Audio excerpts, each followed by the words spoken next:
I'm going to show you guys a series of NFL players, and I want you to tell me if you think they have lived up to the expectations put on them in their career so far. Let's go. Okay. So we're getting straight narrative bag. Is this player what you thought they would be, or even if it was like pre-draft or once they became a star, have they lived up to what that star expectations come with? Hell yeah. Hell yes, you're back. I'm excited. First up, Lamar Jackson. Lamar Obviously. Jackson. Okay. So pre-draft, clearly. Yeah, People, you go number 32 and you're an MVP, you look to it. Yeah, I think like when people were looking at you and saying you can't play the position that you play. He's a and running then- back. Exactly. And now you've So won ridiculous. multiple MVPs. Now you're just a top 10 talent, your position's ever Has seen. a player ever surpassed their expectations to this degree? Well, I there's people, don't know. There's people that were like undrafted and became Hall of Famers, so stuff like that. Well, yeah, drafted players only. Yeah, there is, but for the expectations that come with being a quarterback and the limelight, Questioning he's your up there. position is fucking crazy. Yeah, well, that was also just racism. Yeah, that's what I'm saying. I think no one's ever like reached these feats in terms of Yeah, and but okay, so I guess the question is, since becoming an MVP, and when the expectations realigned, do you think he's lived up to it in the playoffs? Okay. That's a conversation people really want to have. Yeah, it's another layer. No. Yeah, if we're talking about playoffs, no, he hasn't lived up to expectations. Even if you aren't looking at Lamar Jackson saying like, hey, go be the best quarterback we've ever seen, or like the most talented quarterback, the level that he's played at consistently is at least 2 tiers lower than what's happening in the regular season. So from his own standard, he's not reaching that. Yeah. But like, I mean, he just had one of the best statistical regular seasons we've ever seen to not win an MVP. Like, the playoff stuff is such a hard conversation because like it's small sample size and it's hard to gauge any athlete, any sport out of small sample size. But the NFL is like the only small sample size sport. So naturally you're not gonna get the grace that is probably needed if you're trying to be objective, but that's life of an MVP quarterback. You have unfair expectations. It comes with the territory. Yeah, man. Listen. And honestly, at this point, I don't even think, obviously, like you do have to win, but like it's not even about winning at this point. It's about like not dropping. Yeah, you are not playing, you're just not playing well. Like Josh Allen's been rising up the ranks and he keeps losing in the playoffs, but it's because every time they get there, he's throwing for 350. He's having these crazy moments. If you end up losing to Pat Mahomes, fine. Everybody's done that, right? Up until this point, you just can't go out sad. Exactly. Yeah. And it's been a couple years of going out sad for Lamar. Yeah. Okay. Next up, Kyler Murray, number 1 overall pick. Do you feel like he's been good enough as like an average number 1 overall pick? No. Not at all. No, man. Yeah. I remember a couple years ago, when was he drafted? In 2020 or 2019 or what? 2019, 2018? Something around that era. Either 18 or 19. Yeah. I think it's 19. Like as a casual, in order to tap into my mind, 19. which at that time, like I wasn't watching football. In order to tap into my mind, people were talking to you about like you're finna change the game. You're finna like become not a new archetype of quarterback, but you're gonna be like perfecting what there's a lot of shades of you that we saw from the past, and I just don't see any of that. And whenever I hear about people talk about him now, it's always on the downside of things. Kyler Murray is king. This is going to be the year for like the past 3 years. Like he had that year a few years ago where before his injury, he was playing at like a near MVP level for a stretch of games. We just haven't seen it be nearly consistent enough. And every year we talk about, oh, is this going to be the year he's consistent? Is this going to be the year he's consistent? We got him a new OC. Is this going to be the year he's consistent? We got him a wide receiver 1, top 5 pick in the draft. Is this going to be the year he's consistent? And there's a constant through line of there just not being the necessary level of consistency, throwing over the middle of the field, being able to execute the difficult reads that quarterbacks have to be able to make in the NFL. Yeah, I think on one hand, it's weird because number 1 overall pick comes with a certain level of expectations. And then the Cardinals had just taken a quarterback in 18. Yeah. And then they were like, no, but this is actually the guy. So then you have that level of pressure put on you. Yeah. But at the same time, there's another side of people that was like, this guy is not 6'2". He cannot make it. So there was another side of people that were detracting. So it feels like he's kind of right around the middle of where people were talking about him. Yeah, and that's the thing. He's always been right around the middle. There's always been good and there's been bad. He's not a bust, you know. He's not like a complete miss of a pick. It's just there's so much skill in this body with this mobility, this arm strength, the playmaking abilities outside the pocket that like you're always people for years. People were waiting for him to make that leap into being a top 10 quarterback, and it just never happened. And I think people are kind of over it now, so expectations are realigning.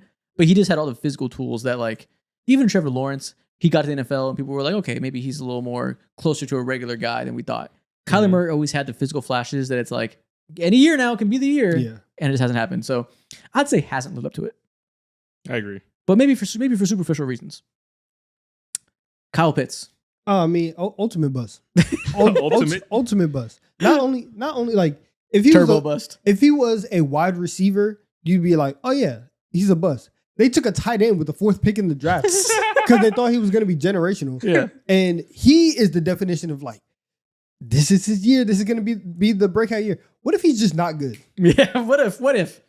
What if that's the case? You know how hard it is to be a tight end and return value at the number 4 overall pick? You got to be Tony Gonzalez. Like, you got to be amazing for that. That's what they thought they were getting. Yeah. They thought that he was the type of athlete that would revolutionize the position of having a wide receiver type of athleticism at the position and stretching the field vertically. Just never happened. Yeah, they thought they were getting Jimmy Graham 2.0. Damn. And for a few years, he was king. It's not his fault. Yeah. At this point, so many years of being not your fault. It's your fault. Maybe it's your fault. Justin Herbert. So obviously, from pre-draft, he's lived up to his expectations. Now that we know he's a top 5 QB in the league, that's where the conversation comes in: is has he disappointed for a top 5 quarterback in the league? I mean, yeah, but like it's not some like tragedy of disappointment. Yeah. It's just like the fact that like the 5th spot in a lot of people's top 5 or whatever is the rotating spot, and it's top 5. Like the 5 is always going to be rotating, but the fact that Herbert hasn't like 100% locked it down for a lot of people will look at that and be like, oh, like you aren't this undeniable top 5, top 4, tier 1 quarterback. And you know what's funny? Like he is though. If you're looking at his abilities, he's disappointed people because when people see somebody who is as talented to be the 5th best quarterback in the league, can rival for 4 one day maybe, and they see that and they see you're that good right away, they think we need to see linear progression. If you're this talented, surely the accolades will come along with it. Surely you'll be first team all pro. Surely you'll win deep playoff runs. You'll win Super Bowls because that's what happens when players are this good. And what's happened? His team hasn't been good enough for that to happen, so he hasn't gone that far. He's carried his team as far as they can possibly go with his talents, but he hasn't had the rosters to actually compete for titles. And people naturally are just like, this congruency hasn't happened. Well, there hasn't been a single year where he had the roster to be a legit contender. Well, we're not talking about titles at this point. Like no, that, I know. Like that's where we're at. And like, sure, he could have won like 8 playoff games some of these years, but there really hasn't been a year in which his team disappointed expectations wise in terms of like where they could have gone and he didn't let them go far enough. Because like last year, they were way ahead of schedule to even make the playoffs last year. They drafted Joe Alt 5 overall last year. They were a garbage roster first year with Jim Harbaugh, and like they were better than expected. They weren't expected to be a wild card team. So it's always been. There were people that were buying it into the hype and saying like, yeah, sure, because you have Chargers Herbert, sure, but like it wasn't like they're a lock and like you need to take them this far, otherwise at this point, like they had a top 5 defense. Nobody saw that coming.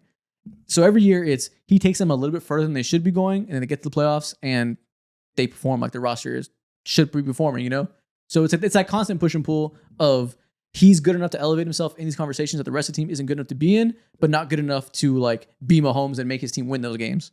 Yeah. How these conversations just typically end to don't help his case at all when it comes to all those glaring moments. So yeah. And you go for 2 in the playoff games, like to that glaring hole, like it doesn't help that cognitive dissonance at all.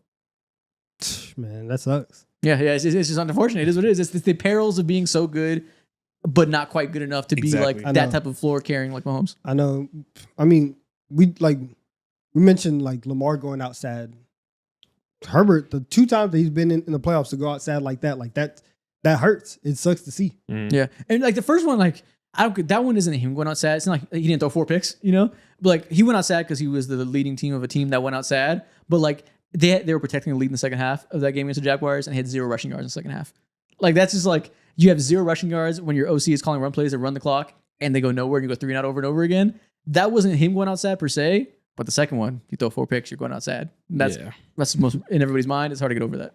You know how like, but we talk about like the Chargers and like, oh, they're the Chargers. They're going to do all that. There's another team like that is Jacksonville. Like to blow a lead like that to Jacksonville is one thing, and then your next opportunity, you throw more picks than you did all season long in one game. Damn, my boy. And now you have the rep of the guy at those picks, even though, like you said, more than you did all season long. You know how crazy that is? So I know, just folded. Just folded. This is what the one bad game ruins everything. Like otherwise, like if it wasn't for that game, last year was like a generational ball protection season. And in the biggest game, you don't protect the ball at all. Like, Yeah.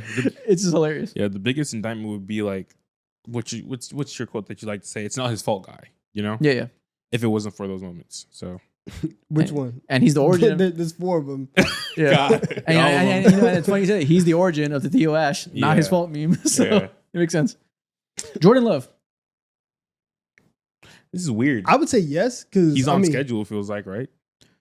Yeah, I think he's living up to it. He's a player who he got it. was selected late in the draft in the first round and sat for years and kind of like wasn't in the public consciousness for a long time.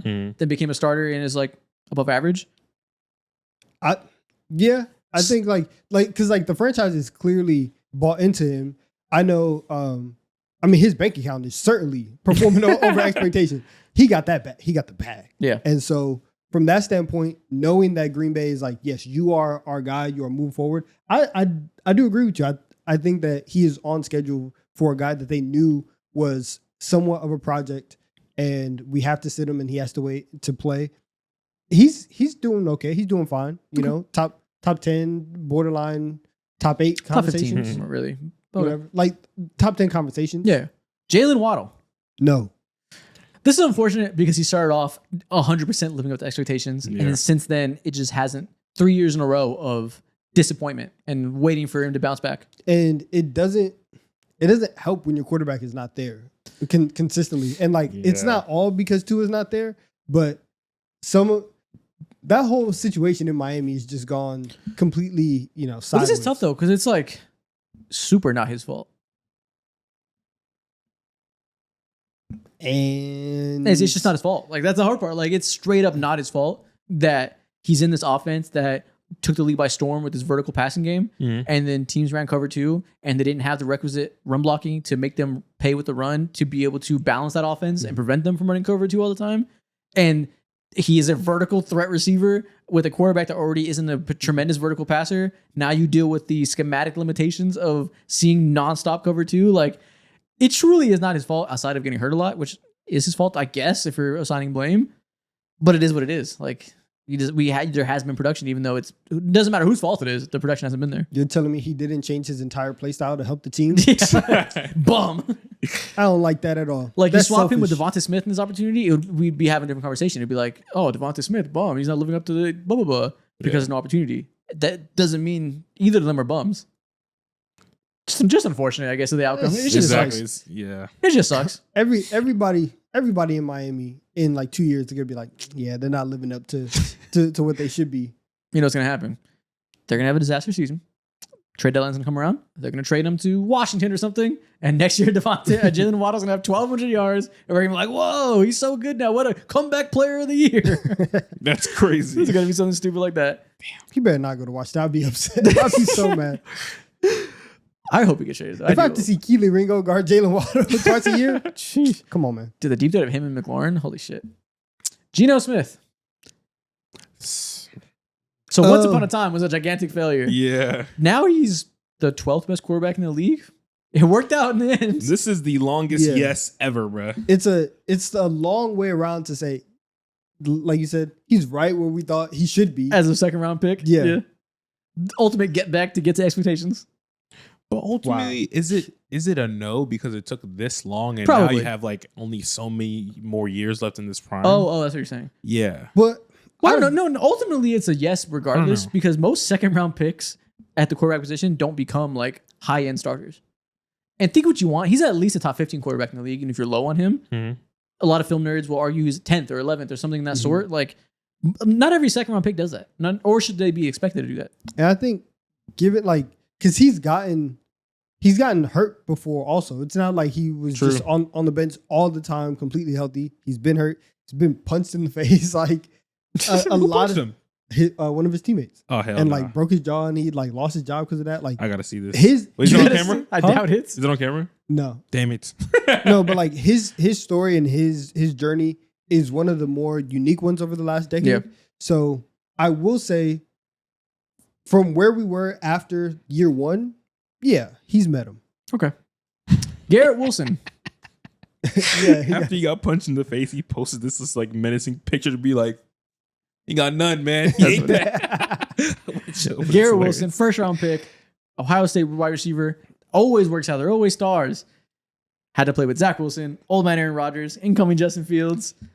Yeah, there was a moment where he was on the Jaylen Waddle program, and it was like it's not his fault At all. And now like it still isn't his fault as like the main reason why things aren't going the way that they are. But I think you also see like he may just not be like true wide receiver one.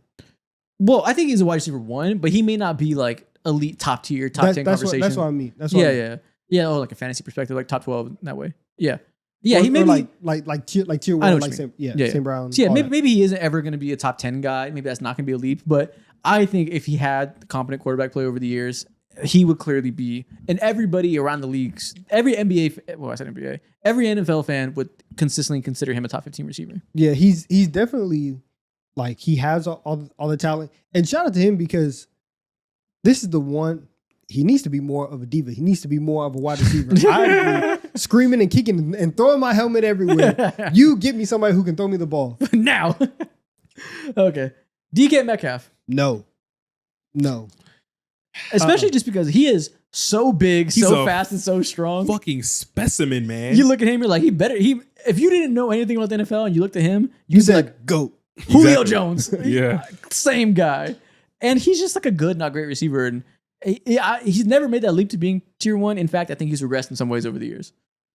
Such a shame. This He's makes just- no damn sense. Yeah, the physical skills aren't matched by the technique and all in every way you need. Just a good player that's never going to be great. Which is also funny because he wasn't like a first round pick either. And so it's like, you know what? You are like about like like from where we drafted you. Yeah, like you're doing pretty good. But again, like you said, you look at him and you're like, oh, you should be the greatest receiver of all time. Yeah. And it just doesn't work that way. You're right. He is probably as good as he was supposed to be as a prospect. People just have so much biases towards the big muscles he possesses that they're like, surely he's going to be a Hall of Famer.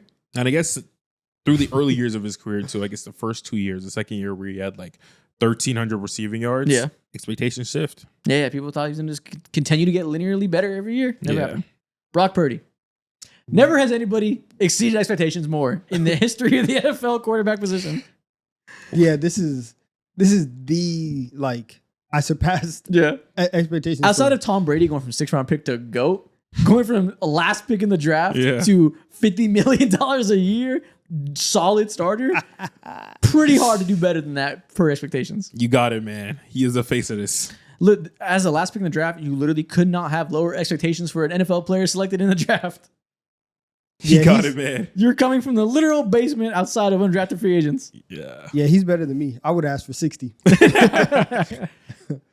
Like, for real, he saved Kyle Shanahan's job. The fact that they traded up everything that they did to go get Trey Lance, and that didn't work, and now Mr. Irrelevant is going to come in and be your quarterback of the future. Yeah. That's crazy. It's nuts. It's insane.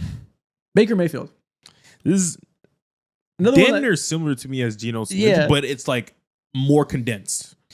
number 1 overall pick, failed pretty badly, and then immediately rose from the ashes and showed he is that guy that he was supposed to be. This gritty, tough, strong arm, make a play, number 1 pick. Like, took a couple of detours to get there, but I think in the end lived up to pretty much what he was expected to be as a prospect. He's a franchise quarterback. Yeah. And that is where we were at. And he's another guy where people looked at him and said, because of his size, like, I don't know about this. I'm not sure if he's going to be like the guy, but he was so accurate. He was such a winner, right? Dog, all that type of stuff. And the fact that none of that has changed, even the fact that he did play so bad in Carolina and he went through all these other stops, the fact that he still has his dog mentality and that still shows, like, yeah, he's surpassed. Okay. Or at least met. Yeah.